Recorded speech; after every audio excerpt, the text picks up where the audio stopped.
अस्सलाम वालेकुम, मैं हूं जहांगीर। आप देख रहे हैं प्रोग्राम बेवपार। के इलेक्ट्रिक की अंदरूनी कशमकश की कहानी अब मुकम्मल तौर पर सामने आ चुकी है। नाअहल इंतजामिया की कारकर्दगी सबके सामने वाज़े तौर पर मौजूद है। लोड शेडिंग से कराची की सनतों को नुकसान पहुंच रहा है, जबकि के इलेक्ट्रिक का उसके शेयर होल्डर्स के साथ तनाज़ा है जो शिद्दत इख्तियार करता चला जा रहा है और इसी वजह से बोर्ड ऑफ डायरेक्टर्स अब बेबस हो चुके हैं।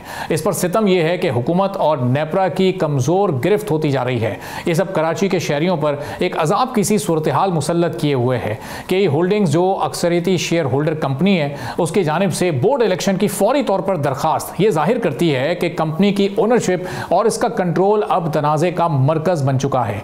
के होल्डिंग्स लिमिटेड बड़े शेयर होल्डर की हैसियत से कानूनी और ऑपरेशनल इख्तियार इस्तेमाल करना चाहता है, जो कि उसका मुकम्मल तौर पर जायज़ मुतालबा है, जबकि अलजमी अपनी 18% ओनरशिप के बावजूद के इलेक्ट्रिक पर मुकम्मल कंट्रोल रखने की कोशिश कर रहा है, जिससे कंपनी के मामलात बुरी तरह से मुतासिर हो रहे हैं। हालिया बोर्ड मीटिंग में अलजमी की तरफ से 5 बोर्ड मेंबर्स का वॉकआउट इसी इंतशार का नतीजा है और सिर्फ इस मीटिंग में नहीं बल्कि इससे गुज़िश्ता मीटिंग्स में भी यही सूरत हाल रही है।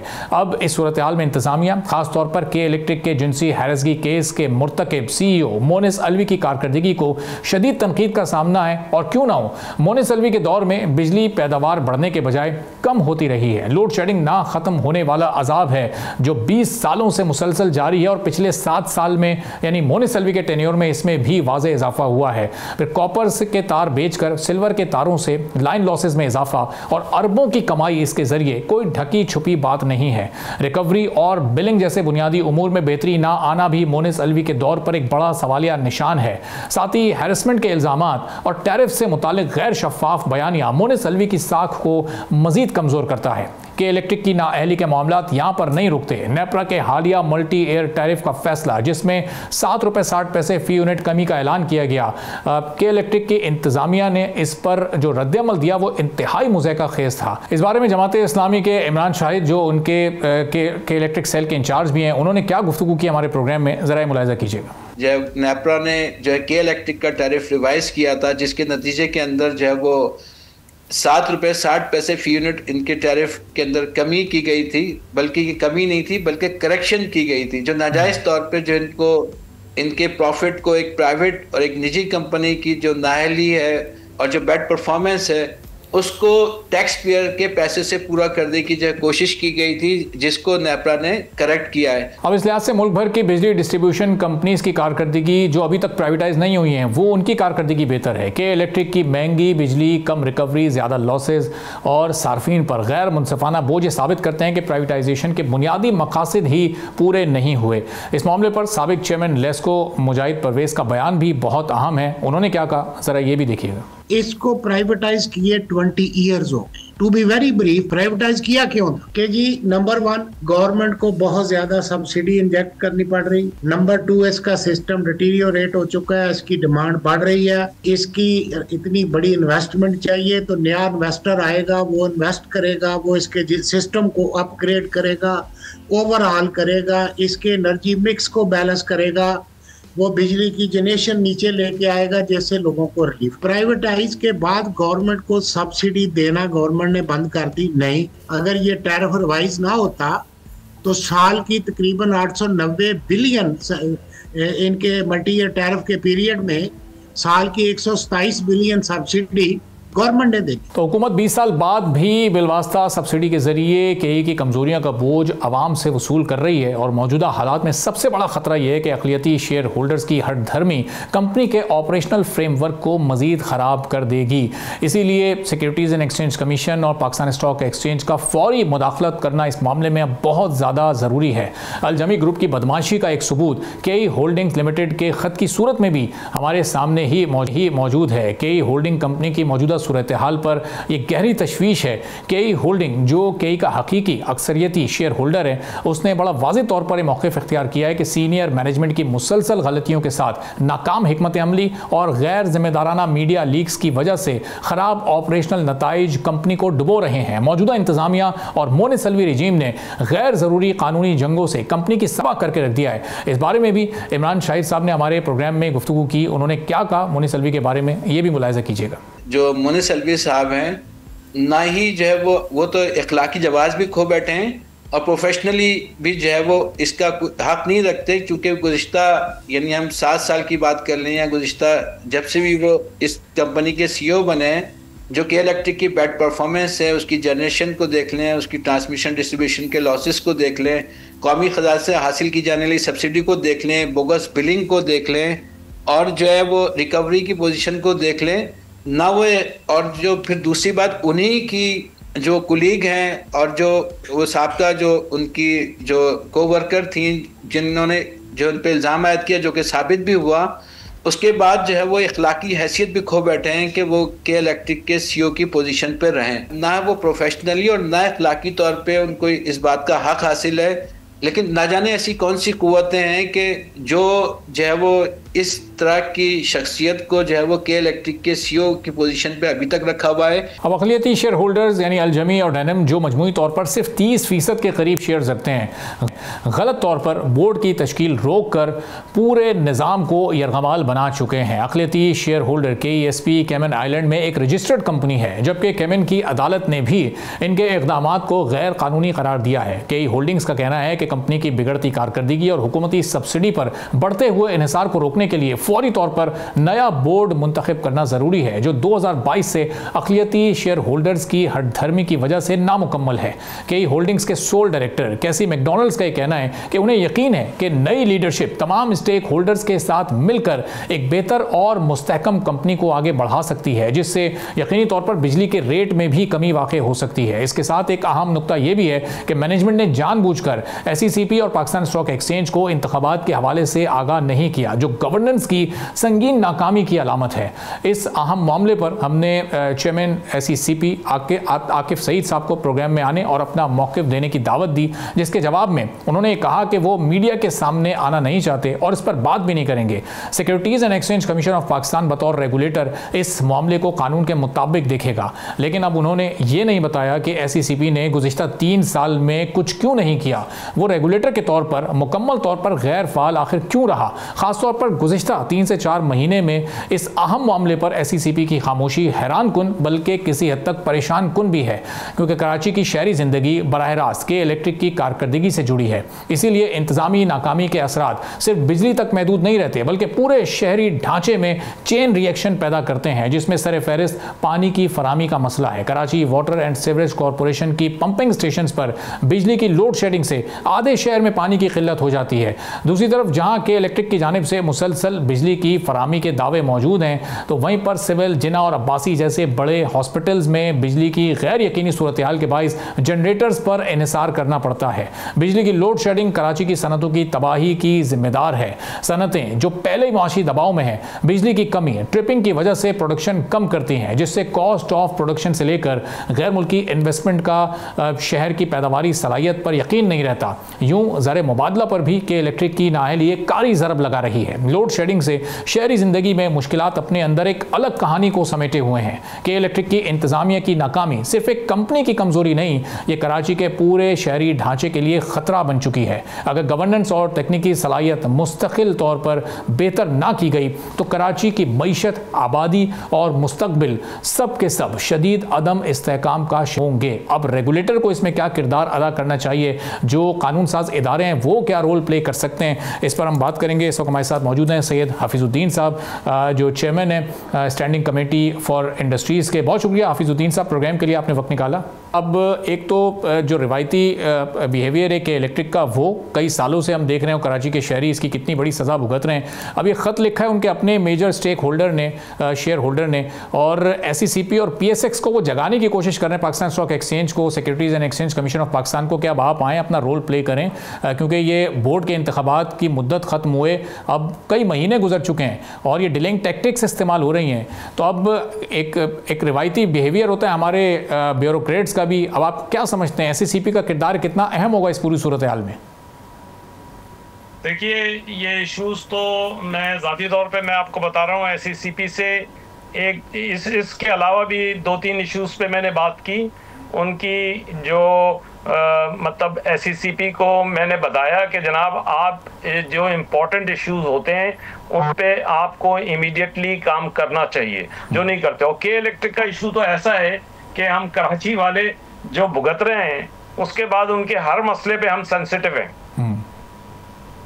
के इलेक्ट्रिक को सोचना चाहिए। नो डाउट के इलेक्ट्रिक कराची को बिजली फराहम करने वाला एक अहम इदारा है, लेकिन उसकी जो जिम्मेदारी है, मैं समझता हूँ कि इलेक्ट्रिक उसको पूरी तरीके से निभाने की पोजीशन में ही नहीं है, और जो कमी है मैं समझता हूँ उसके शेयर होल्डर्स पे जिम्मेदारी पड़ती है कि वो इस पे काम करें।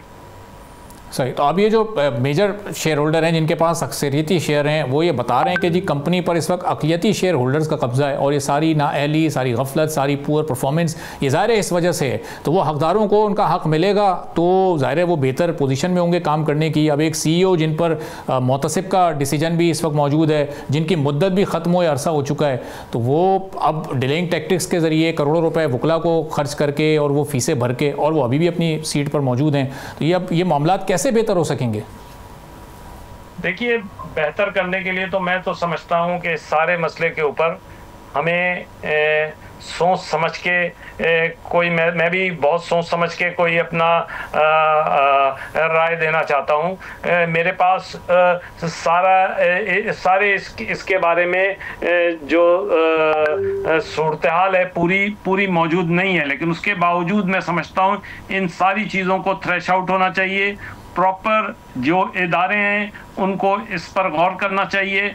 और देखिए, इसमें मैंने खुद मालूमात हासिल की थी कि गवर्नमेंट के शेयर्स कितने हैं, और इसमें जो इनके वेबसाइट के ऊपर डिटेल आई है, मैं समझता हूं कि वो इम्प्रॉपर है। इनके मैं डायरेक्टर से अपील करूंगा कि वो प्रॉपर जो इसकी पोजीशन है, स्टेटस है, वो खास तौर पे आप हमें बताएं, हम उस पर प्रॉपर एक्शन लेंगे, इनको बुलाएंगे और इनसे बात करेंगे अपनी उसके अंदर कायमा कमेटी में। सही। और सर, जो आप जाहिर है चूँकि आपकी स्टैंडिंग कमेटी इंडस्ट्रीज़ की है, आप उसके चेयरमैन भी हैं, तो के इलेक्ट्रिक की जब परफॉर्मेंस ख़राब होती है तो सबसे ज़्यादा इंडस्ट्रीज़ ही मुतासिर होती हैं, और हमारी इंडस्ट्री मुतासिर होंगी तो हमारी मईशत, हमारी एक्सपोर्ट्स, वो सब कुछ वो गड़बड़ हो जाती है। तो अब इस पर जो रेगुलेटर्स का किरदार है उसको आपकी कमेटी कैसे पाबंद कर सकती है कि वो किरदार तो कम अज़ कम वो न्यूट्रल अंदाज से मेरिट पर वो निभाने की कोशिश करें? जो SECP के चेयरमैन हैं आकिब सईद साहब, उनको आज हमने आपके साथ प्रोग्राम में आने की दावत दी, उन्होंने मना कर दिया कि मैं मीडिया पर आता ही नहीं, मैं तो नहीं आऊँगा, और कानून के मुताबिक हम कार्रवाई करेंगे। कानून के मुताबिक कार्रवाई तो गुज़िश्ता 3 साल से नहीं कर रहे हैं। नहीं कर रहे हो। मैंने पिछले दिनों इत्तेफाक से उनसे मेरी बातचीत हुई है जी, मेरी पिछले दिनों उनसे इत्तेफाक से बातचीत हुई है आकिब साहब से, और मैं समझता हूं कि उनको इन तमाम इश्यूज पे पूरी तरीके से तवज्जो देनी चाहिए, और अगर वो तवज्जो नहीं देंगे तो इसमें मैं समझता हूं कि वो अपनी जिम्मेदारियों को निभा नहीं रहे। ऐसा मैं इसके जो स्टेक होल्डर्स हैं, खासतौर पे मेजर जो शेयर होल्डर्स हैं, आपके जरिए से उनको पैगाम देना चाहता हूं कि मुझसे राब्ते में आए। मैं इस सारे इशू को, क्योंकि इंडस्ट्री में उनके 3-4 और ऑलरेडी इशूज को टेकअप किया हुआ है मैंने। अच्छा, तो आपकी जो कायमा कमेटी है हफीज साहब, ये कायमा कमेटी फॉर इंडस्ट्रीज़, ये इसमें कितना उनसे ताउन कर सकती है, क्या रोल प्ले कर सकती है, खासतौर पर रेगुलेटर्स को जगा सकती है कमेटी, जो नेपरा और SECP इस वक्त अहम तरीन लोग हैं? रेगुलेटर्स को हम बुलाएंगे। देखिए, जैसे टैरिफ का इशू है, टैरिफ के इशू पे मैं खुद उसमें गया था नेपरा में। इसी तरीके से ये जो कोविड पीरियड की सब्सिडीज हैं, जो कराची को तकरीबन 3 साल हो गए हैं, इनको नहीं मिली है, पूरे मुल्क को मिल गई हैं। इसी किस्म के और भी बहुत से इश्यूज हैं जो पेंडिंग हैं। मैं समझता हूँ उन तमाम इश्यूज को एड्रेस हमने किया हुआ है, ऑलरेडी हमारे एजेंडे पे मौजूद है, हमने नोटिस लिया है उसका, और अगर ये इशू भी अब मेरे सामने आएगा तो मैं इनको कॉल करूंगा, मैं SECP को भी कॉल करूंगा और इस इशू को थ्रेश आउट करवाऊंगा। सही। और फिर हफीज साहब, ज़ाहिर है चूँकि आप भी एक सियासी जमात से आपका ताल्लुक़ है, इंतखाबात में आप लोग भी जाते हैं और फिर कामयाब होकर सूबाई या फेडरल असम्बली में आते हैं, तो यहाँ पर ये बोर्ड ऑफ डायरेक्टर्स की मुद्दत ख़त्म हो चुकी है, उसको महीनों गुजर गए। अब जो मेजॉरिटी शेयर होल्डर वो बार बार एक ही तकाजा कर रहे हैं कि जी अब ये नए बोर्ड ऑफ डायरेक्टर्स को मुकम्मल कर लें। जब तक लीडरशिप ही नहीं होगी, उसके बगैर वो इदारा इतना बड़ा जो सबसे बड़े शहर को बिजली सप्लाई कर रहा है, वो कैसे स्मूथ तरीके से चल सकेगा? ये कितना सीरियस मैटर है जिसको कोई भी संजीदा नहीं ले रहा है। ये मैं आपको कह रहा हूँ, बहुत ही सीरियस मैटर है। We have to thresh out it properly. बहुत सीरियस मैटर है। सही। और ये जो पिछला 7 साल ये टेन्योर रहा मोनिस अलवी साहब का, जो इस वक्त CEO भी हैं, उनकी जो कारकर्दगी इस वक्त रही है वो ज़ाहिर है आपने, हमने और सबने, कराची के एक आम आदमी ने उसको बड़ा झेला है, बर्दाश्त किया है। ये उस पर भी कोई इन्वेस्टिगेशन, उस पर कोई उस परफॉर्मेंस को रिव्यू करना, उस परफॉर्मेंस की कोई जाँच वगैरह, कोई इस तरह की चीज़ भी हो सकती है, चूँकि ज़ाहिर एक बड़ी कमेटी को आप हेड करते हैं। मैं इस वक्त तो इस पोजीशन में नहीं हूं कि इस पे कोई सीरियस कमेंट करूं, लेकिन मैं अपनी आपकी वसासत से ये मैं कहता हूं कि ये शेयर होल्डर्स की और पूरी इनकी बोर्ड ऑफ गवर्नर्स की, बोर्ड ऑफ डायरेक्टर्स की जिम्मेदारियां बनती हैं। जो इसके जिम्मेदार हैं उनको सामने आना चाहिए और इन तमाम इश्यूज पे काम करना चाहिए। अभी भी CEO के इशू के ऊपर उन्होंने वहाँ पे जो सूरत हाल पैदा हुई वो अखबारों के ज़रिए से अब तक पहुँची है, इसके अलावा और कोई बात नहीं पहुँची। लेकिन मैं आपको यकीन दिलाता हूँ कि हम कराची के स्टेक होल्डर हैं, हमारे को इश्यूज़ हैं, हम इस सारे इश्यूज़ के ऊपर काम करेंगे। पूरी के इलेक्ट्रिक से हैं हमें इश्यूज़, खास तौर पे टैरिफ पे हैं। कराची के लोगों को मैं समझता हूँ नॉर्मल टैरिफ होना चाहिए। और देखें के इलेक्ट्रिक का तो इशू एक और भी है, ये पूरे मुल्क के अंदर तो सर्कुलर डेप्थ का इशू है, के इलेक्ट्रिक के साथ नहीं है। ये तो कराची का जो टैरिफ होना चाहिए पाकिस्तान भर में सबसे कम होना चाहिए, तो इसके ऊपर भी काम होना चाहिए। एक कराची से जो वसूली होती है उसकी बुनियाद पे ये हुआ है ना ये सब कुछ। और मैं समझता हूँ इन सारे इश्यूज पे काम होना चाहिए। और हफीजुद्दीन साहब, ये आप उसूली तौर पर ये समझते हैं कि जो अक्सरियती शेयर होल्डर्स हैं, ज़ाहिर है कंपनी का इंतज़ाम, डिसीजन पावर, वो सब कुछ उनके पास होनी चाहिए, चूँकि शेयर उनके पास सबसे ज़्यादा हैं, वही बेहतर तरीके से कंपनी को चला सकते हैं, ना कि अक़लियती शेयर होल्डर इस वक्त बदमाशी से या धौंस और धमकी से या डिलेइंग टैक्टिक्स इस्तेमाल करते हुए इस वक्त वो इस पोजीशन पर बैठे हुए हैं। नहीं, मैं समझता हूँ कि ये सिर्फ इसके इलेक्ट्रिक नहीं, हर इदारे के बारे में मेरी राय यही है जो आपकी राय। सही। और प्राइवेटाइजेशन हमने इसकी की थी 22 साल पहले, यानी ज़ाहिर है हुकूमत पाकिस्तान ने जो मकासद थे क्या वो हासिल हो सके? परफॉर्मेंस वाइज तो बिल्कुल भी नहीं, बिल्कुल नहीं हुए, बिल्कुल नहीं हुए। हमारी जो तवक्को थी वो तवक्को पूरी नहीं हुई। कराची की लोड शेडिंग, कराची के मसाइल बढ़ गए, सारी इंडस्ट्री के इलेक्ट्रिक और पानी की वजह से बंद है, इस पे काम होना चाहिए। इंडस्ट्रीज का जो हशर हुआ है सारे मसले, और उसके बाद जो सिंध की बेरोजगारी है उसमें भी इनका बुनियादी हाथ है। सही। तो अब जाहिर है इसमें जो एक राह हमें नज़र आ रही है, जो उम्मीद की किरण है, वो ये है कि लीडरशिप अगर चेंज होगी तो शायद कंपनी की परफॉर्मेंस बेहतर होगी। और जो इस वक्त सोल डायरेक्टर हैं जिन्होंने ख़त लिखा है वो इस बात का यकीन भी दिला रहे हैं, कैसी मैकडोनल्ड। तो अब हम फिर ये उम्मीद लगाएं कि आप और आपकी कमेटी इसमें अपना पूरा किरदार अदा करेगी और फिर के इलेक्ट्रिक की कारकर्दगी नए बोर्ड मेंबर्स के थ्रू बेहतर होती जाएगी। मैंने आपसे कहा ना, मैं तो उनसे दरख्वास्त करूँगा कि वो मेरी कमेटी में आएँ, अपना पॉइंट ऑफ व्यू पेश करें, उसके ऊपर हम फर्दर लाइन ऑफ एक्शन तय करेंगे इंशाल्लाह। सही। तो अब ये बताइएगा कि ये ज़ाहिर है अगर आप ऐसा करते हैं यकीनी तौर पर कराची वालों की ये बड़ी खिदमत होगी, लेकिन जो इस वक्त के इलेक्ट्रिक की अपनी ग्रिड के इश्यूज़ हैं, जो उनके जनरेशन के इश्यूज़ हैं, हमें आगे भी अपनी डिस्कोर्स को प्राइवेटाइज़ करना है, ये कितना बड़ा एक नाकाम केस साबित हुआ है। इससे तो हमारे आगे का प्राइवेटाइजेशन का प्रोसेस बड़ा मुतासिर हो सकता है। मैंने बताऊं कि ये वाहिद डिस्कोर्स है जिसके पास तीनों चीज़ें हैं। प्रोडक्शन भी इनके पास है, उसके बाद बिलिंग भी इनके पास है, इसके बाद टैरिफ भी इनके पास, हर चीज़ इन्होंने अपने हाथ में रखी हुई है, तीनों चीज़ें इनके पास हैं। मैं समझता हूँ ये बहुत ही इम्पोर्टेंट इशू है। ये तीनों सारी चीज़ें के इलेक्ट्रिक के पास इस तरीके से आ जाने के नतीजे में हमें बड़े मसाइल झेलना पड़ रहे हैं। अगर ये अलग अलग होते, ये फेडरल गवर्नमेंट भी इस पे काम कर रही है, मैं समझता हूँ with the passage of time इस पे काम होगा और कोई ना कोई अच्छे नताइज सामने आएंगे। और दूसरी जो इनके कॉम्पिटिटर भी सामने आना चाहिए। इस कंपटीशन की भी ज़रूरत है कि कंपटीशन के ज़रिए से चीज़ें और अच्छी तरह से सामने आएंगी। अच्छा, अब नेपरा ने जब टैरिफ का ऐलान किया था कि इलेक्ट्रिक ने वही डिलेइंग टैक्टिक इस्तेमाल की, उस पर अदालत चले गए, स्टे ऑर्डर लिया, आपने ज़ाहिर है उस मामले में भी अपना बड़ा अहम किरदार अदा किया, हमारे प्रोग्राम में भी आप आए थे और उस मामले को आप आगे तक लेकर गए। तो अब ये जो एक अदालत चले जाना और हम हर मामले पर स्टे ऑर्डर ले लेना, ये किस तरह का बिहेवियर है एक प्राइवेट कंपनी का?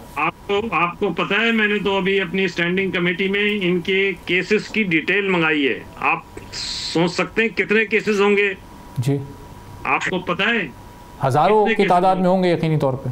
हजारों की तादाद में केसेस हैं, हजारों की तादाद के, पूरी लिस्ट बनाई है मैंने। मैं आपको वो प्रोवाइड कर सकता हूँ। और उसमें बेशतर केसेस में के electric as a petitioner stay लिया हुआ है बड़े केसेस में, और अरबों रुपए के स्टे है इनके पास। कराची का हर बड़ा वकील ये उसके क्लाइंट हैं, उसको एंगेज किया हुआ इन्होंने। सही। तो अब ये हाँ, तो उस तरफ इन्होंने कानूनी मैदान में फिर ये करोड़ों की इन्वेस्टमेंट की हुई है। तो अब ये जो आम आदमी जिसके हज़ारों केसेस इस वक्त, उसकी डिटेल भी आपके पास है, तो उसके पास फिर क्या उम्मीद है इस वक्त? वो किससे उम्मीद लगाए, वो कहाँ जाए इंसाफ के लिए? फिक्र ना करें, हम सिर्फ मुजाहरे या एहतजाज करने वाले लोग नहीं हैं। MQM एक ऐसी पार्टी है जो कंक्रीट इश्यूज पे काम करेगी, और आपको उसका रिजल्ट इंशाअल्लाह अज़ीज़ जल्दी मिलने वाला है। हमारा होमवर्क खासा इसके ऊपर हुआ है, और हम जल्दी, मैं साल 1.5 साल से इसी इशू पे काम कर रहा हूँ। मैं के इलेक्ट्रिक से भी खास तौर पे इंटरेक्शन में हूँ। ऐसा नहीं है कि मैं उनसे इंटरेक्शन में नहीं हूँ। अच्छा। मैं उनके साथ भी इंटरेक्शन में हूँ, मैं उनसे भी बात कर रहा हूँ, और हम सॉल्यूशंस निकालेंगे। बिल्कुल, इसकी हम पब्लिसिटी नहीं करते, लेकिन मैं समझता हूँ इन तमाम इश्यूज के ऊपर हमें लोगों को डिलीवर करना है। ठीक है, बहुत बहुत शुक्रिया सैयद हफीजुद्दीन साहब, chairman standing committee for industry मौजूद थे। गुफ्तगू आपने सुनी, उन्होंने कहा कि इस प्रोग्राम के ज़रिए वो मैसेज भी दे रहे हैं कि वो शेयर होल्डर जो कि अक्सरियत रखते हैं कि इलेक्ट्रिक में, वो रब्ता करें सैयद हफीजुद्दीन साहब से। उनकी स्टैंडिंग कमेटी उनको भरपूर उनके साथ ताउन करेगी और अपना रोल अदा करेगी सूरत हाल को बेहतर करने में। एक ब्रेक लेते हैं, ब्रेक के बाद वापस आएंगे। इमरान शाहिद साहब, चेयरमैन के इलेक्ट्रिक सेल जमात इस्लामी से हमारे साथ मौजूद होंगे, उनसे इस मामले पर मज़ीद बात करेंगे। सब्सक्राइब करें और बेल दबाएं ताकि कोई खबर रह न जाए।